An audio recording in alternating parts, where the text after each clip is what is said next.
افغان دوديزه ټولنه کې بکارت پرده د نجونو د پاکوالي نښه ده چې څه موده وړاندې افغان ولسمشر محمد اشرف غني د بکارت معاینې د بندیدو شفاهي امر وکړ، خو لا هم په دې برخه کې د ولسمشر حکم نه دی پلی شوی او د پلازمینې کابل په ګډون د هیواد په نورو ولایاتو کې هم د بکارت معلومولو پیښې شته. د افغانستان د بشري حقوقو خپلواک کمیسیون وایي د بکارت معاینې د درولو په موخه پرمختګونه شوي، خو مني چې لا هم د نجونو بکارت کتل کیږي. نن په همدې موخه په کابل کې د عدلي علومو مرستندویه مؤسسې لخوا د عامه اخلاقو او آفات پر وړاندې د جرمونو د مستند او واقعیت موندلو په پروسه کې د عدلي علومو رول تر عنوان لاندې علمي کنفرانس ترسره شو چې آیا د بکارت پردې معاینات قانوني، اسلامي او که د قانون خلاف عمل دی. نړیوال سازمانونه، طبي متخصصین او دیني علما وایي چې دا معاینه علمی نه ده او نشي کولای څه ثابت کړي. البته پیش از اینکه اثبات بکارت بوده باشد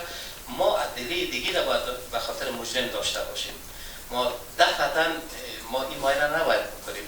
زیرا در این معاینه که خب موضوع ضرر رساندن به شخصیت از اون خانم هست، عمل لحاظ روحی، عمل لحاظ معنوی، خب اگر بگیریم در 100% 20% یا 15% خانم به تهمت از این با بسیار مشکلات مواجه میشن. از آنجایی که کنفرانس امروزی روی نقش علوم عدلی در روند حقیقتیابی و مستندسازی جرایم علیه عفت و اخلاق عمومی تمرکز دارد لذا ضروری به نظر می رسد که برخی از روش‌های کلاسیک طب مورد نقد قرار گیرد و روش‌های مدرن و جای آن معرفی گردد. د دوی په وینا چې د بکارت معاینه د ښځینه ډاکټرانو لخوا ترسره کیږي چې ډیر جنجالونه زیږولی شي، نوم بدوالی او آن په ځینو مواردو کې د جینۍ وژل هم پکې راتلی شي. اخلاق طبابت ایجاب ایران نمیکنه که یک قضیه بدون رضایت معاینه شود و بخصوص معاینات تثبیت بکارت که از جمله معاینات مهمی می باشه بدون اجازه یک شخص هیچگاه در طب عدلی صورت نگرفته و نمیگیره. فقره دوم ماده 640 تعدیل شد. الف در تعدیل فقره 2 640 گفته میشه که معاینه